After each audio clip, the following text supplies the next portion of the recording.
Hello दोस्तों, आज हम लोग अपना चाइल्ड डेवलपमेंट का बूस्टर क्लास 1 स्टार्ट कर रहे हैं। ठीक है। आज ये हमारी पहली क्लास है चाइल्ड डेवलपमेंट की। ऐसे ही धीरे धीरे एक एक करके डेली एक एक क्लास चलेंगी चाइल्ड डेवलपमेंट की। ये आपका किस किस एग्ज़ाम के लिए आप लोग को बेनिफिशियल है। ये UP TGT home science, UP PGT home science, BPSC PGT home science, Bihar या स्टेट होम साइंस, नेट के होम साइंस के लिए और ईएलटी ग्रेड होम साइंस के लिए ये क्लासेस बहुत अच्छी रहेंगी आपके लिए। तो आइए हम लोग कुछ शब्द को देखते हैं। क्यों शब्दों को देखते हैं? क्योंकि हमें चाइल्ड डेवलपमेंट के टॉपिक को पढ़ने हैं। टॉपिक को पढ़ने से पहले अगर हम इन शब्दों के बारे में जान जाएंगे तो हमारा जो चाइल्ड डेवलपमेंट का टॉपिक है वो हमें समझने में बहुत आसान होगा। तो आइए पहले इन शब्दों को देखते हैं कि ये शब्द क्या हैं। जब शब्दों के बारे में जान जाएंगे तो उसके बाद हमें समझ में आएगा कि हाँ, मुझे टॉपिक पढ़ना है तो इसमें चीज़ें क्या थी, मतलब अपने आप माइंड में चीज़ें आपके चलने लगेंगी। तो आइए पहले देखते हैं पहला शब्द डिसलेक्सिया। डिसलेक्सिया क्या है? पठन से संबंधित विकार है। यानी जो बच्चा होता है वो पढ़ने में ही उसको कठिनाई होती है। उसको क्यों कठिनाई होती है? क्योंकि वो शब्दों के अंतर को समझ नहीं पाता है। जब वो शब्द के अंतर को समझ नहीं पाता है तो फिर उसको पढ़ने में कठिनाई होती है। दूसरा क्या, कौन सा शब्द है? दूसरा शब्द है डिस्ग्राफिया। डिस्ग्राफिया क्या है? ये एक लेखन संबंधी विकार है। तीसरा शब्द क्या है? डिसकैलकुलिया। ये डिसकैलकुलिया जो होता है ये गणितीय संबंधी विकार हैं। ये तीनों जो हैं ये आपके अधिगम संबंधी विकार हैं। ठीक है। चौथा है डिस्फेजिया। डिस्फेजिया जो है निगलने में कठिनाई होती है। बच्चे को कुछ भी चीज़ निगलने में कठिनाई होती है, उसको क्या बोलते हैं? डिस्फेजिया। डिस्फ्रेक्सिया, बच्चों के मसल पर कंट्रोल नहीं होता है। तो डिस्फ्रेक्सिया जो है जिसमें बच्चा अपने मसल्स पर कंट्रोल नहीं कर पाता है। जैसे उसका हाथ ऐसे नीचे को लटका तो वो फिर वैसे लटका रह जाएगा। उसको जब तक कोई और नहीं आके सही करेगा वो नीचे ही रह जाएगा। बच्चे का गर्दन अगर एक साइड को टेढ़ा हो गया तो वो फिर वो अपने गर्दन को सीधा नहीं कर पाता है। ठीक है। तो वो बच्चे का जो होता है वो अपने मसल्स पे कंट्रोल नहीं होता है। अगला शब्द क्या है? सीमेंटिक्स। सीमेंटिक्स क्या है? स्मरण में विकार, यानी उसकी स्मरण क्षमता में विकार होता है। एमेंसिया। अमेंसिया क्या है? भूलने की बीमारी है। अफेजिया। अफेजिया क्या है? यह भी भाषा संबंधी विकार है। अप्रोक्सिया। अप्रोक्सिया क्या है? चलने फिरने बोलने में निपुण नहीं होता। जो बच्चा होता है वो चलने में भी निपुण नहीं होगा, बोलने में भी निपुण नहीं होगा, तो उस विकार को क्या बोलते हैं? अप्रोक्सिया बोलते हैं। सीजोफेनिया।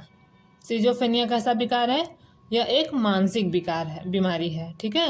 ये विकार है या बीमारी है तो ये मानसिक बीमारी है। ये जन्म से ही हो जाता है। जब बच्चा नवजात जन्म लेता है उसी समय यह विकार उसके अंदर आ जाता है। ठीक है। इसका अगला एक और नाम क्या है इसका? एक और नाम है डिस्क 1 के नाम से भी जाना जाता है। यानी इस बीमारी को डिस्क 1 के भी नाम से जाना जाता है। अगला शब्द कौन सा है? डिस्लोपिया। डिस्लोपिया आँख की मांसपेशियों में पक्षाघात,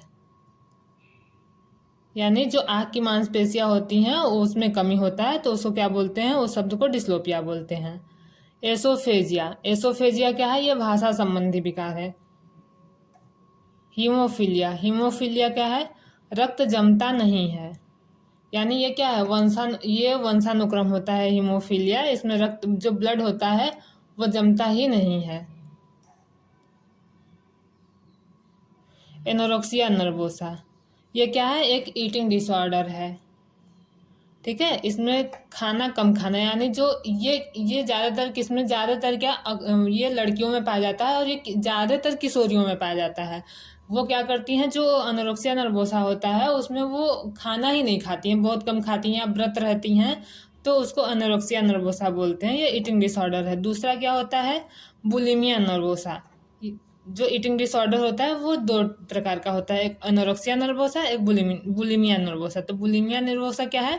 ये खाना खाकर वोमिट कर देना। ये भी किशोरियों में ही, लड़कियों में पाया जाता है। तो वो क्या करती हैं? पहले तो खाना खाती हैं, पेट भर खाना खाएंगी, खाना खाने के बाद फिर उसको उल्टी कर देती हैं ताकि उनको खाएं तो उनको वो टेस्ट भी मिल जाए और वो जो खाना है उनके शरीर में भी ना लगे, इसलिए वो क्या करती हैं? उल्टी कर देती हैं। तो उसको क्या बोलते हैं? Bulimia nervosa. डिमेंशिया, यह भूलने की बीमारी है, यह बुजुर्गों में होता है। जो डिमेंशिया है ये क्या है, ये भूलने की बीमारी है और यह बुजुर्गों में होती है। जीरोस्ट्रोमा, जीरोस्ट्रोमा में क्या होता है, ये मुंह सूखना होता है। आप लोग जानते होंगे ये किसका लक्षण है जीरोस्ट्रोमा। जीरोस्ट्रोमा मधुमेह का लक्षण है। और ये जीरोस्ट्रोमा कौन से स्तर पे आता है उसके लक्षण में, ये आप लोग कमेंट करके जरूर बताइएगा।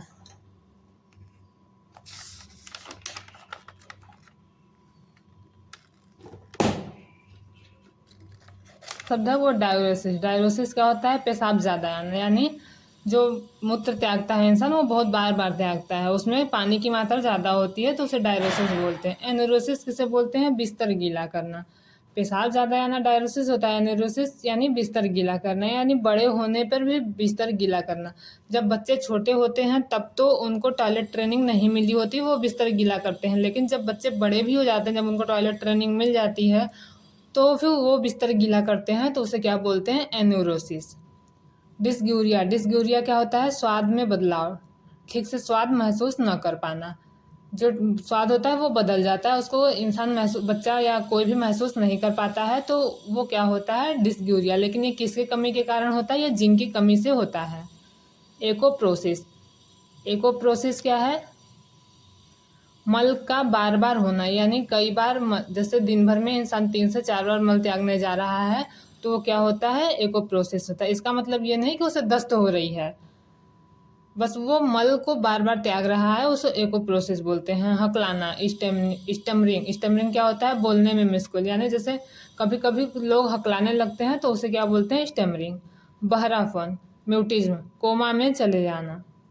हाइपरमेसिस ग्रेविटेरम, ये क्या होता है, उल्टी होना। ये कब होता है, ये गर्भावस्था के दौरान होता है, जब फर्स्ट ट्राइमेस्टर होता है। ऐसा नहीं कि पूरे गर्भकालीन अवस्था में ही पूरे टाइम उल्टी हो रही हो, तो वो फिर बहुत बड़ी मुसीबत की बात है या बहुत दिक्कत की बात है।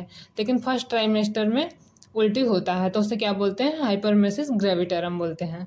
थ्रम्बोसिस, थ्रम्बोसिस क्या है, आंतरिक थक्का ब्लड में, यानी जो होता है ब्लड में ही अंदर क्या बनने लगते हैं, थक्के बनने लगते हैं, तो उसे क्या बोलते हैं, हाइपरमेसिस ग्रेविटेरम। थ्रम्बोसिस बोलते हैं।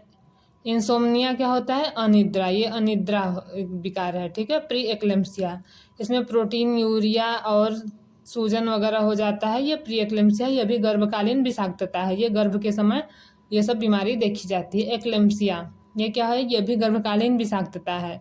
इसमें क्या होता है, बेहोशी होती है, कोमा में चला जाता है, शरीर ऐंठता रहता है गर्भावस्था के दौरान, तो ये इसे एक्लेम्सिया बोलते हैं।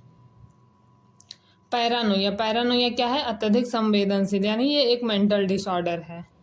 मंगोलिज्म, मंगोलिज्म क्या है, ये एक जड़ता है। ये कैसा जड़ता है या विकार है, ये एक आनुवांशिक विकार है। इसमें क्या होता है, बच्चे का बौद्धिक स्तर जो होता है वो बहुत कम होता है, यानी IQ लेवल उसका 25 से 50 तक हो सकता है, और उसका शरीर भी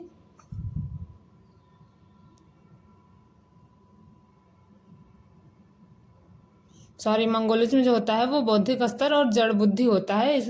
इसमें IQ कम होता है, ठीक है। वो मैंने क्रिटिनिज्म का मेरे को ध्यान आ गया था।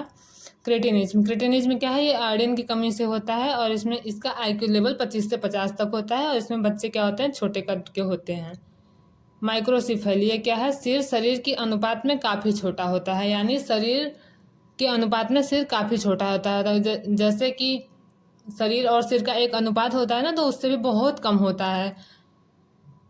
दूसरा क्या है, हाइड्रोसिफेली। हाइड्रोसिफेली क्या होता है, बालकों का सिर शरीर के अनुपात में काफ़ी बड़ा होता है। जो बच्चे जन्म लेते हैं या जो बच्चे रहते हैं जिन में हाइड्रोसिफेली विकार होता है या दोष होता है, तो उनका जो शरीर होता है वो बहुत पतला दुबला छोटा, और सिर शरीर के हिसाब से बहुत बड़ा होता है, तो सिर की तुलना में शरीर क्या होता है, छोटा लगने लगता है, तो इसे बोलते हैं हाइड्रोसिफेली। अब अगले क्लास में हम लोग पढ़ेंगे और भी कई टर्म्स जानेंगे जिनको हम लोग, ठीक है।